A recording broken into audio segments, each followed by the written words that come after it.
안녕하세요. 건강 365 아나운서 최인경입니다. 다한증은 지나치게 땀이 많은 상태를 말합니다.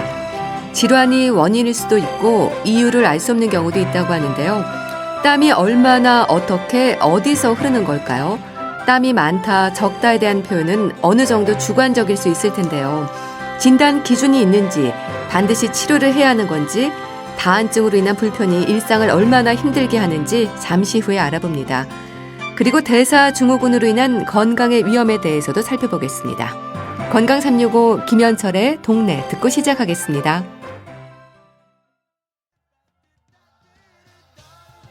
원인을 알면 그나마 덜 답답할 텐데 우리가 겪는 증상들 중에는 원인이 확실치 않은 경우도 있습니다. 땀이 많은 다한증도 그렇다고 하는데요. 원인이 분명한 2차성 다한증만 있는 게 아니라 명확한 이유를 알 수 없는 경우도 있다고 합니다. 당황스러울 정도로 흐르는 땀, 다한증으로 고생하는 분들은 이 여름에 얼마나 더 힘들까요? 한양대학교 병원 흉부외과 장효준 교수와 함께합니다. 교수님 안녕하세요. 예, 안녕하세요. 네, 교수님. 다한증, 얼른 떠올리기에는 손이라든지 특정 부위에서 땀이 줄줄 흐르는 모습인데요. 의학적으로는 어떻게 설명되나요?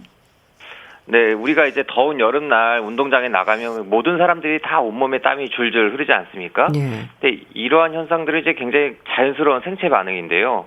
그런데 덥지 않은 상태에서 내 주변에 다른 사람들은 괜찮은데 나는 땀이 신경 쓸 정도로 많이 난다.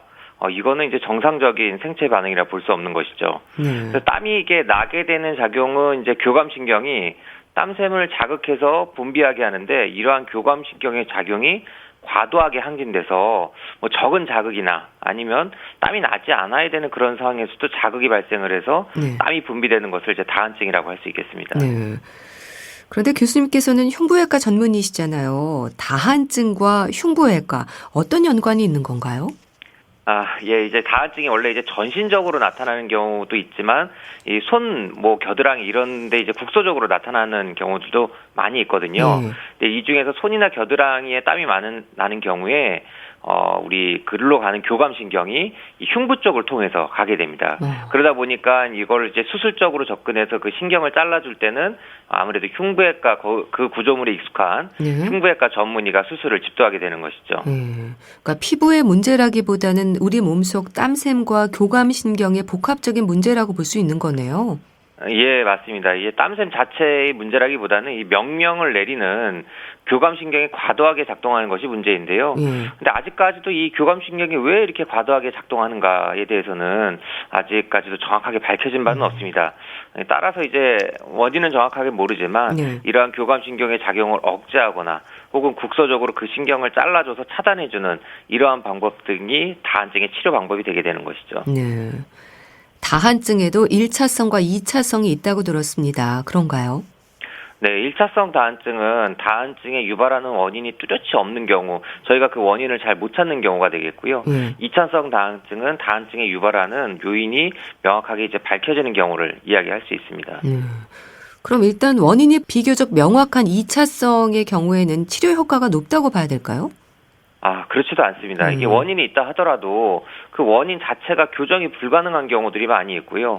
그 원인이 해소됐다 하더라도 한 번 생긴 다한증 증상이 사라지지 않고 계속 남아있는 경우도 많기 때문에 2차성이라고 해서 더 잘 치료가 된다고 볼 수는 없겠습니다. 그럼 1차성과 2차성의 특징적인 차이가 있는 겁니까?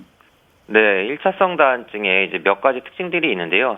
제일 가장 큰 특징은 어린 나이에 발생한다는 것입니다. 그래서 아주 빠른 경우에는 초등학생 때부터 우리 아이가 손발에 땀이 많이 나요 이러면서 이제 외래를 오시는 환자분들도 많고요. 그 다음 특징으로는 이제 양쪽에 똑같이 난다는 겁니다. 오른손만 나고 왼손은 안 나고 이런 게 아니라 양쪽 좌우로 똑같이 나고, 그리고 1차성 다한증의 특징은 전신적인 경우는 좀 드물고 국소적인 경우가 이제 많다라는 거죠. 그리고 이제 또 마지막 특징은 이제 밤에는 잘 때는 땀이 안 난다는 것이 1차성 다한증의 특징이 되겠고요. 반대의 경우가 이제 2차성 다한증의 특징이 되는데 2차성 다한증은 25세 이후에 발생하는 경우가 상당히 많고요. 그리고 국소적인 경우보다는 전신적인 경우로 나타나고, 만약에 한쪽에만 땀이 난다, 그거는 이제 무조건 2차성 다한증이 되는 것이고, 밤에 잘 때도 땀이 난다, 이것도 아주 전형적인 2차성 다한증의 특징이 되는 겁니다. 네. 그럼 다한증은 치료도 어렵고 재발 위험도 높다고 말하는 건 1차성을 말하는 겁니까? 어떻습니까? 2차성은 그래도요, 원인이 되는 질환을 치료하면 될 것 같기도 한데요. 1차성 다한증의 경우에는 이제 목표를 어디다 두냐에 따라서 이게 치료가 이제 됐다라고 얘기할 수도 있고 안 됐다라고도 얘기할 수 있는 건데, 이제 손 다한증 환자가 저는 손에만 땀이 안 났으면 좋겠습니다라고 해서 치료를 하면은 손에서 안 난다. 그럼 이제 치료가 잘 됐다라고 볼 수 있지만 실은 손에서 안 나는 대신에 이제 다른 데서 땀 나는 것들은 제어하기가 어려운 경우들도 있거든요.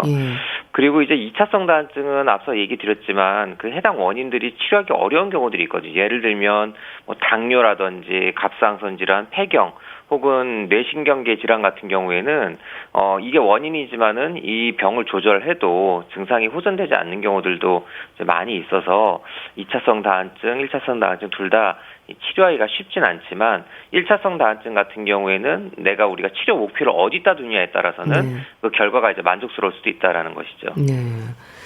교수님, 이 다한증의 땀과 더워서 흘리는 땀은 좀 다른 건가요? 엄밀하게 얘기하면 그 땀의 성분 자체는 똑같습니다. 예, 다만 그 땀이 나오게 되는 신경계의 명령이 다른 거죠. 그래서 원래 이제 더우면 우리 몸이 땀을 배출해서 체온을 시켜라라고 이제 신경계에서 명령을 내리고 땀이 나오게 되는데 이 다한증에서 흘리는 땀은 더워서 나는 땀이 아니라 신경이 이제 과도하게 긴장을 해서 교감 신경이 활발하게 활성화가 되면서 그러면서 이제 땀을 흘리게 되는 거죠. 그래서 땀 성분 자체가 다른 건 아닙니다. 그럼 그 다한증으로 인한 땀은 주로 어디에서 생기나요? 손이 항상 젖어 있는 분들이 주변에 있긴 합니다만은요. 네, 아무래도 손이 이제 가장 우리가 쉽게 접근하고 눈에 탁 띄기 때문에 이제 주변에서 다한증 환자분들 보면 아마 손 가장 흔하게 보시긴 할 텐데요. 그 외에도 이제 겨드랑이라든지 발 혹은 사타구니 이런 부위들이 이제 흔하게 발생할 수 있고요. 아주 드물게 이제 얼굴이라든지 등, 배 이런 곳에서도 국소적으로 이제 발생할 수가 있습니다. 이 국소적 다한증과 전신 다한증으로 볼 때 어느 쪽이 더 많은가요? 다행히도 이제 국소적 다한증이 훨씬 더 많습니다. 전신 다한증은 이제 주로 2차성 다한증과 1차성 다한증에서는 아주 일부 환자에서만 이제 발생하게 됩니다. 근데 다한증의 진단 기준이 좀 궁금합니다. 땀을 얼마나 흘리는지 확인하는 건 좀 어려울 것 같기도 한데 주관적일 것 같기도 하고요. 어떻습니까? 실제로는 이제 땀이 이제 분당 얼마씩 배출이 되는가라고 하는 이제 검사하는 그런 검사 기준도 있긴 한데요. 이게 일반적으로 연구 목적으로 활용되고 실제 환자 보고 이렇게 치료하는 임상 클리닉에서는 잘 활용되지는 않고 있습니다. 그래서 이 땀이 많다 적다 어떻게 보면은 환자 본인이 느끼는 주관적인 그 스트레스 정도인 거거든요. 그래서 다한증을 진단하고 치료하는 데 있어서는 환자분의 기준이 되게 굉장히 중요하게 되고 환자분이 이로 인해서 불편감을 느끼고 스트레스를 받는다. 그렇다면 이제 치료를 해야 된다라고 이제 판단을 하게 되는 겁니다. 그럼 반대로 환자가 느끼는 불편감이 없으면 치료하지 않아도 되는 건가요?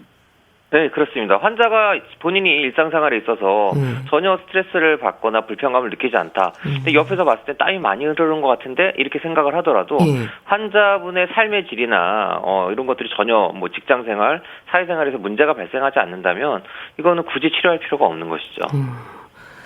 참 단순하게 생각하면 뭐 악수를 한다거나 공부를 할 때도 손에서 땀이 줄줄 흐르면 불편이 클 텐데요. 다한증 환자들이 겪는 가장 큰 어려움이 뭔가요?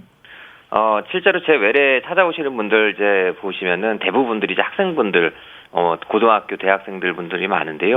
가장 힘들어하는 게 수업 시간에 필기를 할 수가 없다. 시험을 보면은 시험지가 젖어서 찢어진다. 아니면 이제 요새는 이제 키보드로 많이 하니까 키보드 자판이 미끄러져서 타자가 잘 안 쳐진다라는 것 같은 그런 어려움들 많이 호소하고 있고요. 또 이제 체대나 음대 준비하는 학생들 같은 경우에는 뭐 손에 땀이 나서 철봉에서 미끄러진다든지 악기를 놓친다든지 이런 부분들을 이제 어려워하게 됩니다. 증상에 있어서 단계가 있는 걸까요? 뭐 견딜 만한 분들도 있겠지만 아주 심한 경우도 있을 텐데요. 그 외래에서 봤을 때 이분이 이제 증상이 심하다 안 심하다 이거 보는 것 중에서 가장 손쉬운 거는 직접 이게 손을 잡아보는 거죠. 손 탁 잡으면은 의사가 이제 손을 잡으면 긴장하거든요, 환자분들이. 그리고 그때부터 이미 땀이 막 줄줄줄 흐르면서 흥건하게 접는 분들은 증상이 심하구나라고 판단할 수가 있고요.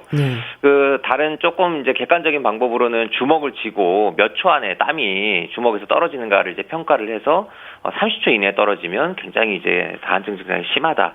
라고 이제 판단하는 방법도 있습니다. 그러니까 주변에서 다한증으로 고생하는 분이 있는데요. 손바닥으로 땀이 나는데 수돗물처럼 흐른다는 말을 하더라고요. 또 그래서 그런지 습진처럼 피부 질환으로도 많이 고생을 하시던데요. 네, 맞습니다. 이게 땀이 단순히 많이 나는 문제만 있는 게 아니라 이게 땀이 많이 나면 피부가 이제 습하게 되거든요. 피부가 축축하게 젖은 상태가 지속적으로 유지가 되면 그 자극을 받아서 마치 주부 습진처럼 습진으로 발생할 수가 있습니다. 그래서 많은 분들 이제 외래에서 손을 만져보면 손이 부드럽지가 않고 이제 거칠고 각질이 있거나 아니면 뭐 피부가 딱딱하게 변해 있는 것들을 볼 수가 있습니다. 네. 또 발에 다한증이 심한 분들의 경우에는 무좀으로 이어지지 않을까 싶기도 한데 다한증으로 인한 다른 증상이나 질환의 위험도 있습니까?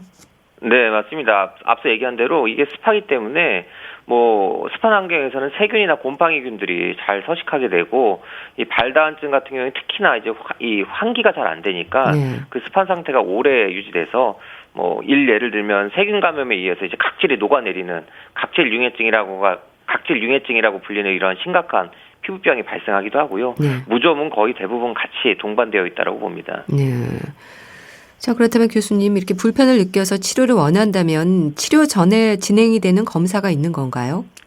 앞서 얘기 드렸다시피 이제 따로 시행되는 이제 객관적인 검사는 없습니다. 다만 이제 환자가 이 질환으로 인해서 얼마나 스트레스를 받고 있는지, 환자가 원하는 치료 결과는 무엇인지에 대해서 이제 세밀하게 면담을 진행하고 현재 저희가 제공할 수 있는 치료 방법들과 이후의 결과들을 이제 소개하고 환자와 함께 치료 방향을 설정해 나가는 방법들을 사용합니다. 약물로도 치료가 진행되나요? 네, 그렇습니다. 이제 자율신경계, 즉 교감신경계에서 이제 분비샘으로 가는 전달 물질을 이제 차단해서 땀샘의 분비를 억제하는 약들도 개발되어 있습니다. 근데 그렇게 땀샘을 약으로 막다 보면 부작용도 생기지 않을까 싶기도 한데요. 네, 이 약이 실은 이제 선택적으로 땀샘만 막아주는 게 아니라 우리 몸에 있는 모든 샘들을 다 억제하기 때문에 실제로 이 부작용이 뭐 소화기 샘을 억제해서 소화기 분비물이 잘 안 나와서 소화가 잘 안 되고 변비가 생기거나 침샘이 억제가 돼서 입안이 마르고 음식을 삼키기 힘들다든지 눈물샘이 억제가 돼서 안구 건조증이 발생한다든지 이런 등의 합병증이 부작용들이 생길 수가 있는 것이죠. 또 이런 약물 치료 외에 비수술적인 다른 방법의 치료들도 있다고 들었습니다. 네, 몇 가지가 있는데요. 대표적인 걸로는 이제 알루미늄 성분이 들어있는 로션 치료입니다. 그래서 이 로션을 땀이 나는 부위에 이제 발라주게 되면은 그 안에 있는 알루미늄 성분이 직접적으로 땀샘의 입구를 막아서 땀샘 분비를 억제하게 하는 이런 치료법도 있고요. 그 외에 이제 이온 영동 치료라고 해서 손을 물에다 담가 놓고 전기 자극을 보내주면 수소 이온이 땀샘을 막아가지고 이제 억제하는 방법, 또는 이제 보톡스 주사를 맞아서 국소적으로 땀샘 분비를 억제하는 방법들이 있습니다. 네. 그리고 교수님, 수술은 어떨까요? 국소적 다한증에서 또 치료 효과가 크지 않을까 싶기도 한데 어떻습니까? 실은 수술은 이제 첫 번째 치료 방법은 아닙니다. 우선은 비수술적 치료 방법을 이용을 하고 그럼에도 불구하고 다한증 증상이 조절이 어렵거나 조절은 잘 되는데 치료 부작용이 있다든지 이런 경우에 이제 수술을 선택하게 되고요. 또 모든 부위에서 다한증을 다 수술로 접근할 수 있는 건 아니면 이제 손이나 겨드랑이가 주된 이제 치료 그 부위고 수술적 치료 부위고 드물게 발이나 얼굴 다한증을 수술로 접근할 수 있습니다. 그래서 이러한 손 겨드랑이 같은 경우에는 이 수술적 치료가 효과가 상당히 크다고 봅니다. 수술법도 좀 설명해 주세요. 전신 마취가 필요한가요? 네, 아직까지는 이제 국소 마취를 하긴 좀 어렵고 전신 마취를 시행하는 것이 이제 안전하고요. 대표적인 손겨드랑이 다한증 같은 경우에는 이제 가슴에 흉곽 안에다가 2mm 정도 되는 흉곽형 기구를 삽입을 해서 손과 겨드랑이로 가는 이제 교감신경을 찾아서 절단해주면 됩니다. 수술은 아주 간단한 수술 중에 하나입니다. 그런 뭐 흉곽형 기구를 이용한 수술법이라면 수술 후의 흔적은 걱정하지 않아도 되는 건가요? 이제 2mm 정도 아주 작은 흉곽형 기구를 사용하기 때문에 흉터는 거의 대부분 뭐 눈 씻고 찾아보지 않는 한 보이지 않는다라고 보시면 되고요.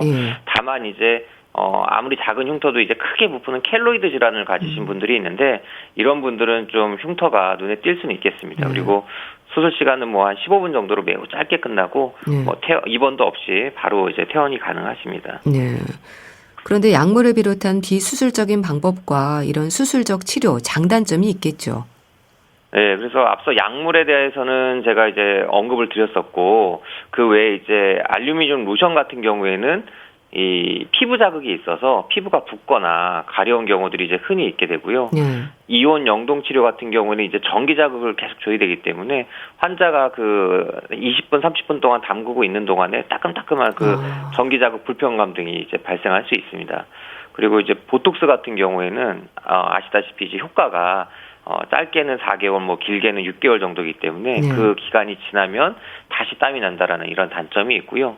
이런 단점들이 이제 수술적 치료 방법의 이제 큰 장점이 되겠습니다. 수술은 한 번 수술하고 나면 그 효과를 계속 유지할 수 있고 반복적인 치료가 필요 없다라는 것이 이제 수술의 가장 큰 장점이 되겠지만 이 앞서 얘기드렸다시피 수술을 첫 번째로 권유드리지 못한 이유가 손에서는 땀이 안 나는데 다른 데서 좀 땀이 나는 이런 부작용들이 좀 있을 수가 있습니다. 네.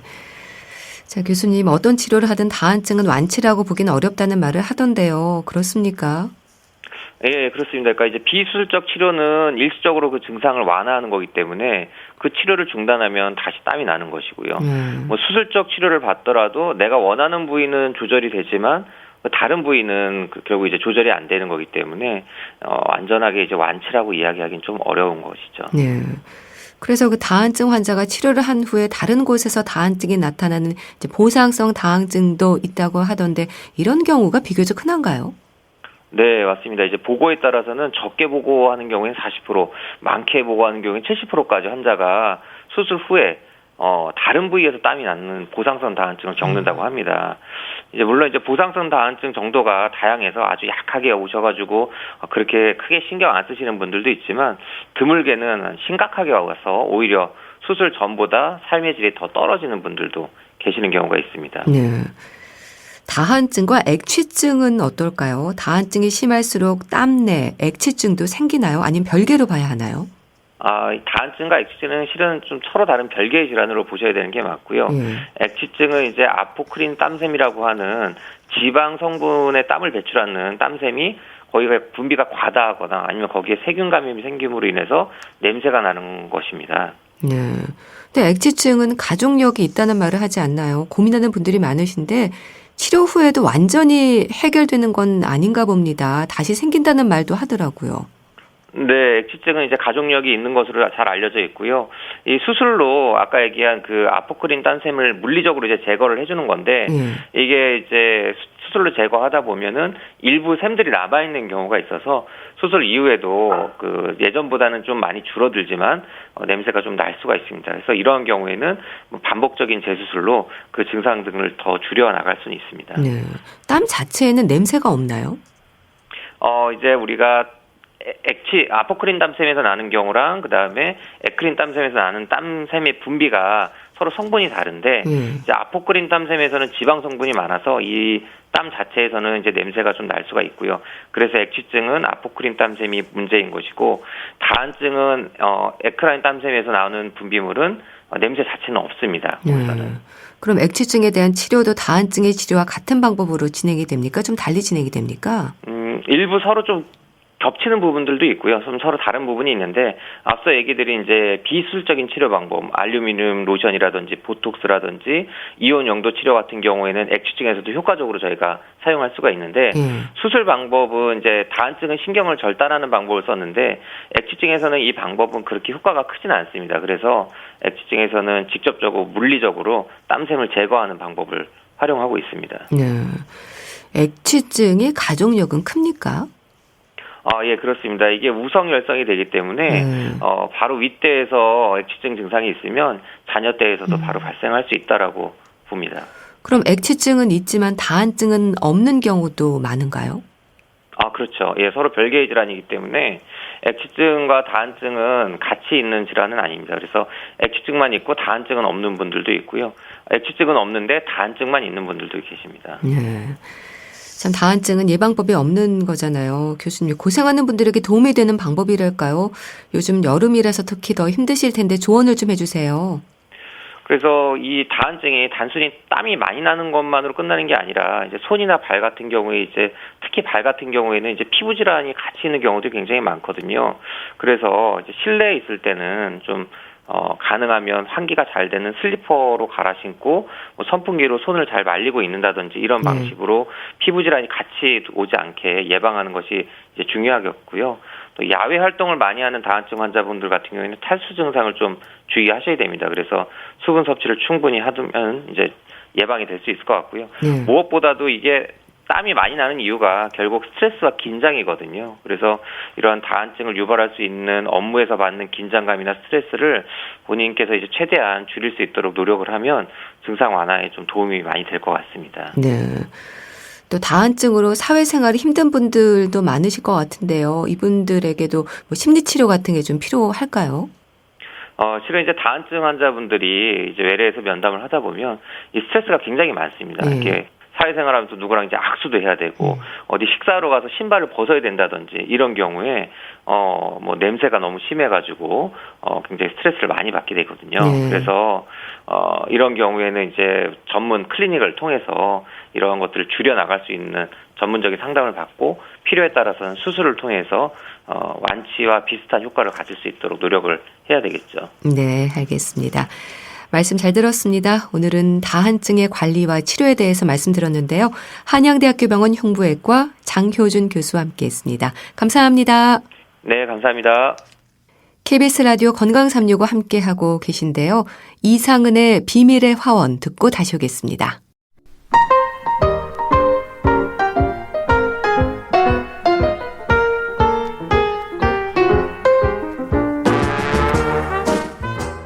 건강한 하루의 시작. KBS 라디오 건강365.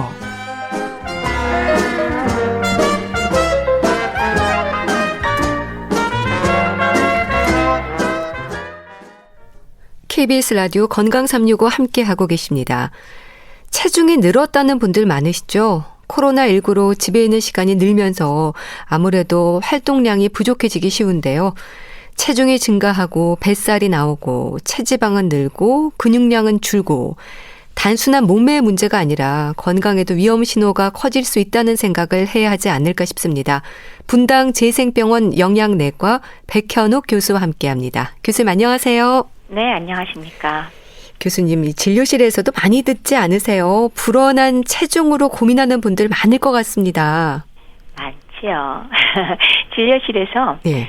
체중 변화가 요새 있지 않으세요? 하고 질문하면 굉장히 많은 분들이 한숨 한번 푹 쉬고 조금 늘었어요. 혹은 빼려고 해도 잘 안 빠져요. 하고 답변을 하시죠. 이게 조금 뭐 부끄러워하는 경향이 좀 요새 태세에 좀 있죠.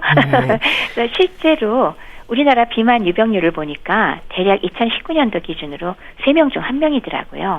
굉장히 많죠. 그러네요. 그래서 특히나 남성이 더 증가해서 무려 40%가 넘어서 42% 정도 됩니다. 상당히 많습니다. 근데 참 적게 먹고 많이 움직이는 게 비만 예방을 비롯한 건강의 기본이라는 말을 많이 하는데 근데 맛있는 음식이 너무 많거든요. 맞아요. 둘러보면 달콤한 과자, 케이크, 그다음에 음료, 요새 무슨 커피, 이런 거 많잖아요. 그러니까요. 먹거리도 많고, 게다가 광고도 눈만 둘러보면 차고 넘치잖아요. 이거 안 먹으면 안 돼 하는 느낌을 막 주고요. 근데 사실 이런 간편식이 열량이 매우 높고 또 다른 영양소는 부족한 경우도 많아서요. 문제가 있을 뿐더러 이거 먹기 시작하면 폭식하기 굉장히 쉽잖아요. 그래서 이런 서구화된 식단으로 인해서 열량이 높은 것뿐만이 아니라 생활 습관이 불규칙해지고 또 운동 부족 이런 것들이 특성이 되는 게 바로 현대사회의 도시화된 모습이잖아요. 이게 바로 비만을 부르는 사회가 아닌가 합니다.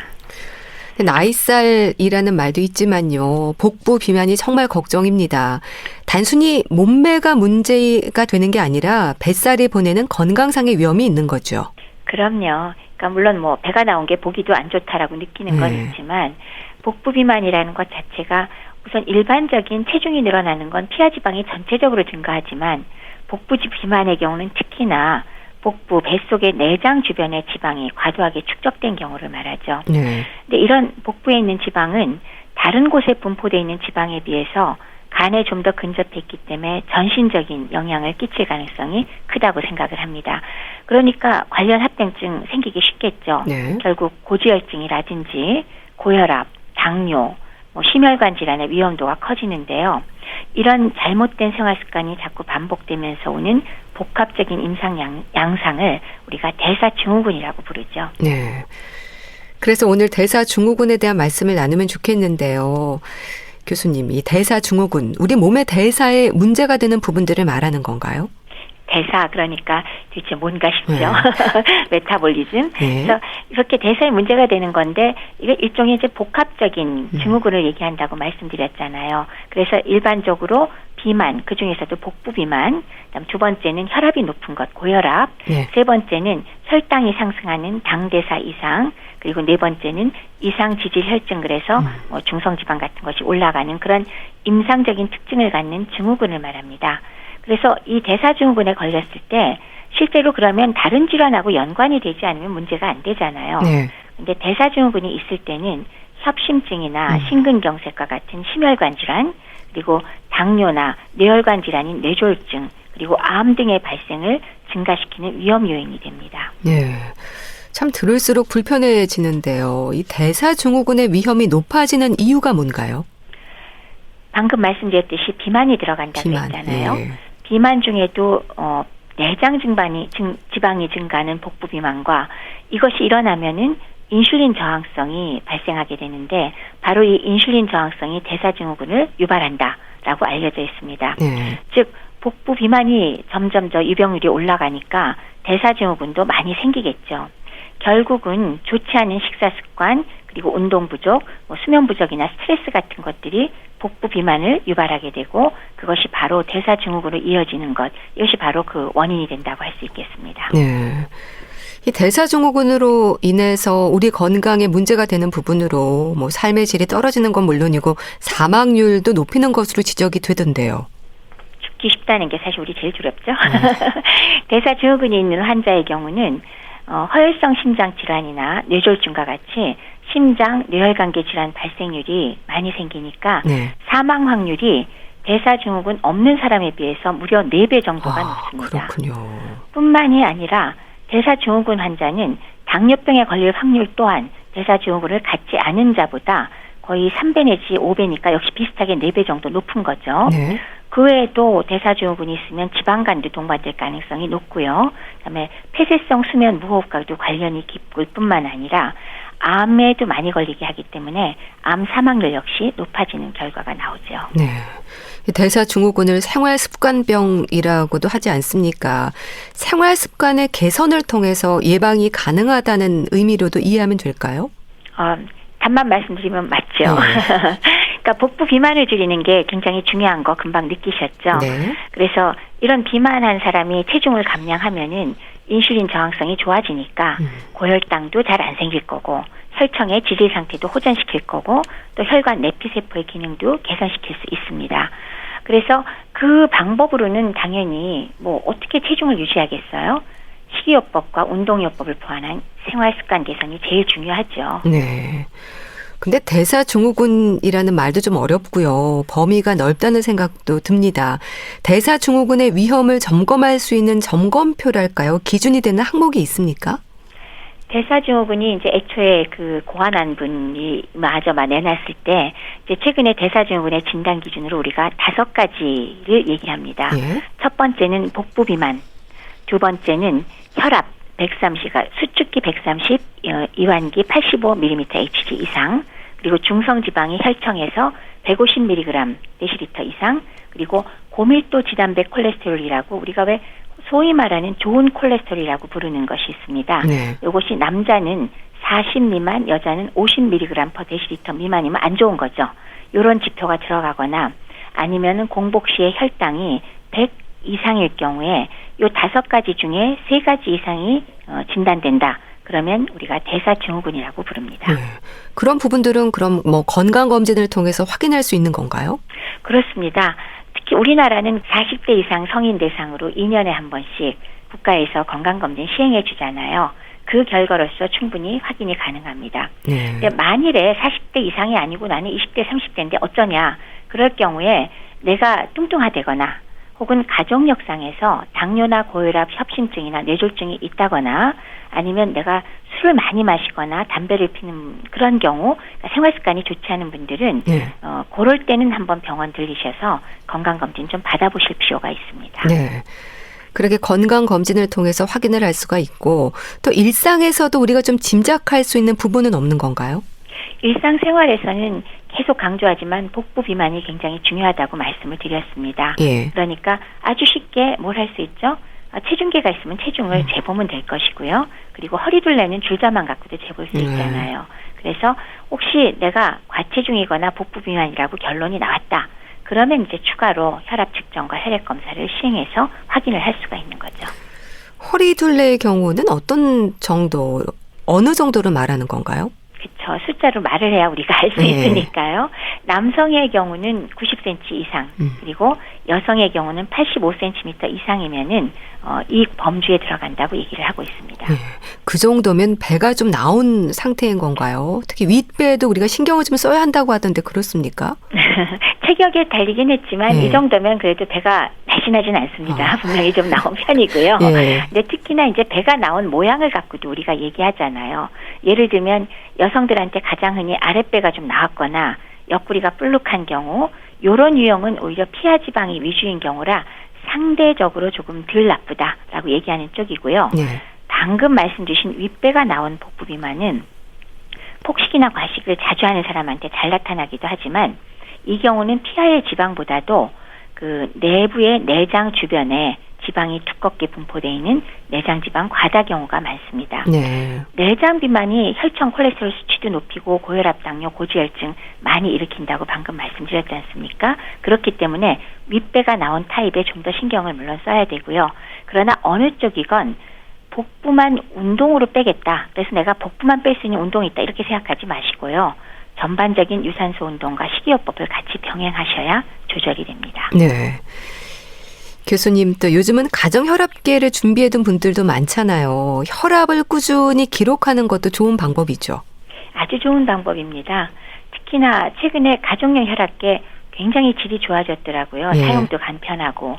따라서 주기적으로 혈압을 측정해서 기록해 두시면 초기에 고혈압을 진단할 수도 있을 뿐더러 지속적인 혈압 관리에 많은 도움이 됩니다. 그렇다면 이 혈압 측정의 올바른 방법이랄까요? 언제 어떻게 재야 할까에 대해서도 고민하는 분들이 있거든요. 물론 뭐 지금 혈압이 전혀 높지 않은 분들은 아주 자주 잴 필요는 없지만은 일단 혈압을 관리하겠다 내지는 좀 아슬아슬하다 이런 분들의 경우는 집에서 혈압 측정할 때 일주일에 5일 이상 측정해 주시는 게 더 좋겠죠. 전반적인 양상을 볼 수가 있으니까. 그러면 언제 될 거냐? 일반적으로 아침과 저녁이 혈압이 좀 다르거든요. 대체로 아침에 혈압이 조금 더 높습니다. 그래서 주간에 높고 밤에 잘 때는 낮아지거든요. 그래서 만약에 하루에 잴 수만 있다면 아침과 저녁에 한 번 내지 3번 정도 시행을 하고, 만약에 아침에 재신다 그러면 아침에 일어나서 1시간 이내에 다른 약물을 복용하기 전에 재시는 게 좋겠고요. 저녁 때는 잠자리에 들기 전에 측정하는 것이 바람직합니다. 네. 요즘 대사증후군의 유병률이 계속 증가하고 있다고 들었습니다. 이 고령 사회를 사는 지금의 현실과도 연관이 있는 걸까요? 그래서 실제 증가한 정도가 얼마인지 궁금하잖아요. 그래서 찾아봤더니 실제로 2007년에서 2018년 사이에 21.6%에서 22.9%, 그러니까 많지는 하지만 증가된 정도가 생각보다 많이 증가하진 않았어요. 11년 동안인데. 근데 재밌는 거는 성별에 따라서는 매우 차이가 납니다. 그러니까 여성은 20.8%에서 오히려 17.9%로 떨어졌는데 남성이 많이 올랐어요. 22.5%에서 27.9%, 5%가 증가했거든요. 그러니까 이렇게 남자와 여자가 차이가 나는 거는 아마도 이건 오히려 후천적인 생활 습관이 가능성이 제일 높을 것이다 라고 생각을 합니다. 즉 담배도 많이 태시고요. 또 술도 많이 드시고요. 그런 것들이 남성이 많은 이유가 될 건데, 또 하나 상당히 흥미로운 건요. 젊은 남성의 유병률이 증가율이 굉장히 폭이 높다는 거예요. 그러니까 20대, 30대, 40대가 상당히 급격히 증가를 했거든요. 요거는 상대적으로 건강에 대한 경각심이 좀 부족한 탓이 아닐까라는 그런 문제가 있고, 그리고 또 젊은 나이 때부터 대사증후군을 앓으면 왜 갑작스럽게 남성들이 중년 나이에 급사하는 경우 많잖아요. 네. 이런 것들이 대사증후군과 관련이 있지 않을까 하는 생각을 하고 있습니다. 네. 근데 만약에 노년기로 접어들면 어떠냐? 이때는 역전됩니다. 65세 이상의 경우만 보면 여성이 약 50%, 남성이 40%니까 여성이 10% 더 높을 뿐더러 아까 전체 평균에 비해서 엄청 높은 거 보실 수 있죠. 네. 그러니까 여성은 평균에 비해서 3배, 남성은 1.4배니까 이런 것들이 아무래도 이제 나이가 들면서 점차로 쌓이는 게 있을 겁니다. 그래서 나이가 드신 분들은 무려 반 가까이가 대사증후군이 나타나 있다, 발현돼 있다라고 보시면 맞습니다. 네. 그렇다면 특히 노년기에 있는 분들은요, 뭐 영양 부족이나 불균형으로 인해서 복부 비만이 되고 대사증후군으로 이어질 위험도 크다고 하던데요. 어떤 의미로 이해하면 될까요? 물론 뭐 젊어서부터 여러 가지 양상이 있겠지만 현재 50대, 60대 이상의 분들은 우리나라가 그때는 50년 전, 60년 전에 좀 어려운 시기였잖아요. 따라서 성장기에 어려운 시절에 전체적인 영양 섭취도 부족하고 단백질 섭취가 많이 부족했습니다. 그래서 상대적으로 당질 섭취 위주로 과다한 영양 불균형의 시기를 겪었기 때문에 이런 분들의 경우 나중에 과식을 하거나 운동이 부족해지면 오히려 영양이 충분하고 균형 잡힌 식사를 어렸을 때부터 했던 사람에 비해서 아주 쉽게 복부 비만이 되고 대사증후군 발생 확률이 더 높아진다고 하고 있습니다. 네. 그래서 대사증후군의 원인이 되는 요인들을 잘 살펴서 피해가면 될 것 같은데요. 교수님, 이 대사증후군의 위험에서 벗어나기 위해서는 어떻게 해야 될까요? 일단 문제가 되는 식습관을 좀 지적을 해주세요. 최근에 아무래도 이런 것들이 늘어나는 게 외식이나 간편식을 많이 이용하는 경향이 늘었지 않습니까? 예. 근데 외식이나 간편식의 특성은 자극적인 맛을 선호하잖아요. 그러니까 그러기 위해서는 매운맛도 있지만 설탕과 나트륨의 섭취량이 매우 증가하는 거, 이거 바람직하지 않겠죠. 네. 그래서 이렇게 고나트륨, 그리고 고당질, 고지방, 고열량 식사는 영양소의 섭취 불균형을 초래하게 되죠. 그래서 이런 것들이 반복되어서 불규칙한 식습관을 유지하게 되면 대사증후군 발생의 위험률을 상당히 높이게 됩니다. 네. 불규칙한 식습관이 이제 문제가 된다고 하셨는데 일일 일식을 실천하는 분들도 있고요. 배고플 때만 먹는다는 분들도 있고 야식을 즐기는 경우도 많고 폭식, 과식 많지 않나요? 우선 왜 우리 다이어트 그러면 가장 좋은 거는 사실 규칙적인 식사죠. 네. 근데 결국 식사를 거르면 이 인체는 언제 영양소가 또 들어올지 모르잖아요. 따라서 어떻게 해서든지 들어와 있는 식품에서 지방을 저장을 하려고 합니다. 그러니까 예를 들어서 아침을 걸러버리면 점심 때 배가 많이 고프니까 우리가 배고파서 폭식할 가능성도 높아지고, 근데 그렇게 해서 많이 먹으면 사용하고 남은 잉여 열량을 인체에서는 다음번에 또 굶을지 모르니까 지방으로 열심히 바꿔서 저장을 하게 그렇군요. 되죠. 그러니까 비만을 만들고 싶으면 그 방식을 쓰면 됩니다. 굶었다가 배고플 때 폭식하면. 근데 그리고 특히나 아침 식사는 일반적으로 활동을 하는 시간에 먹게 되기 때문에 비교적 빠르게 대사돼서 에너지원으로 유용이 되니까 축적될 가능성이 적죠. 따라서 일반적인 얘기를 한다면 아침을 거르지 않고 규칙적으로 식사하는 것이 가장 좋고, 그렇지만은 요새 이제 일식이라든지 하루에 뭐 2번 먹는다든지 아니면 생활 리듬 자체가 밤에만 근무한다든지 다양한 분들이 계세요. 근데 그런 분들의 경우는 결국 자신의 신체 리듬에 맞춰서 규칙적인 식사를 항상 일정하게 하신다면 그렇게 하루에 1번이나 2번 식사도 저는 불가능하지는 않다고 생각을 합니다. 네. 또 요즘 가정에서 실천하는 운동법에도 관심이 많은데요. 운동을 통한 노력도 역시 중요하겠죠? 그럼요. 비만을 관리하려면 물론 일단 식이요법이 1번이긴 하지만 운동 정말 중요하죠. 다만 살을 빼는 목적만이 아니라 유지를 시키면서 몸 전체 건강을 유지하는 데 필수 아니겠어요? 그러면 어떤 부분을 생각을 해야 될 거냐? 몇 번이나 해야 되냐? 일반적인 경우만 말씀드리면 첫 번째, 일주일에 5번 이상. 좋아, 5번. 그러면 하루에 얼마나 하나? 보통 30분에서 60분 정도 하루에 하라고 하죠. 그다음에 얼마큼 세게 하느냐? 아주 쉽게 얘기해서 기분 좋게 땀 좀 나고 약간 헉헉거릴 정도, 중강도 정도의 강도를 가지고, 그럼 어떤 운동을 할까? 유산소 운동으로 우리가 잘 아는 걷기, 뛰기, 자전거, 수영 같은 거 있지 않습니까? 근데 그것만이 아니라 근력 운동을 그래도 일주일에 한 2-3번 정도는 꼭 해주시라. 이게 되게 효과적이다. 그리고 그다음에 맨 처음에 너무 운동을 못해서 체력이 저질이라서 너무 저강도를 했으면 점차로 조금은 증가시켜서 적어도 중강도 이상은 해주시라. 요 정도는 운동을 통해서 노력을 해야 되겠습니다. 네. 유산소, 근력 운동도 중요하고 집에서 할 수 있는 스트레칭 같은 것도 효과적일 것 같은데요. 맞아요. 그러니까 집에서 요새 코로나 때문에 못 나가고 있는데요. 물론 뭐 트레드밀 같은 기구나 뭐 실내 자전거 등을 이용하기도 하지만 그것이 아니더라도 스트레치가 상당히 효과가 있습니다. 근력에도 도움이 되고요. 또 어느 정도는 그 하는 정도에 따라서 그 유산소 운동 물론 우리가 병행은 해야 되지만 스트레치 자체의 효과가 굉장히 높은 것 같은데요. 뭐 요새 유튜브 많이 나와 있더라고요. 특히나 코로나 시국 이후로 상당히 많은 괜찮은 운동들이 있어서 그런 거 한번 찾아보시면 나한테 맞는 거 찾아서 효율적으로 운동하실 수 있을 것 같습니다. 또 금연, 금주도 강조가 되는 부분이지 않습니까? 그럼요. 다량의 음주, 흡연 그 자체가 대사증후군의 위험도를 높이고 당뇨나 고지혈증의 요소들의 위험도도 또한 증가시키는데요. 예를 들어서 하루에 담배를 한 갑 피우면 대사증후군의 발병 위험이 24% 올라간답니다. 한 갑 반을 피우면 무려 80%가 올라간다고 하니까 금연 금주는 필수입니다. 네. 또 싱겁게 먹는 습관도 중요하다고 하던데요. 뭐 단짠의 유혹을 멀리하는 것도 용기일 것 같습니다. 맞아요. 요새 그 주변에 있는 음식들이 그 단짠을 가지고 사실은 사람을 중독시키잖아요. 그렇기 때문에 뭐 단순당 비난받으면 달게 안 한다고 소금 더 넣고 짜다 그러면 혈압이 문제라고 비난받으면 달콤한 것으로 또 입맛을 끌거든요.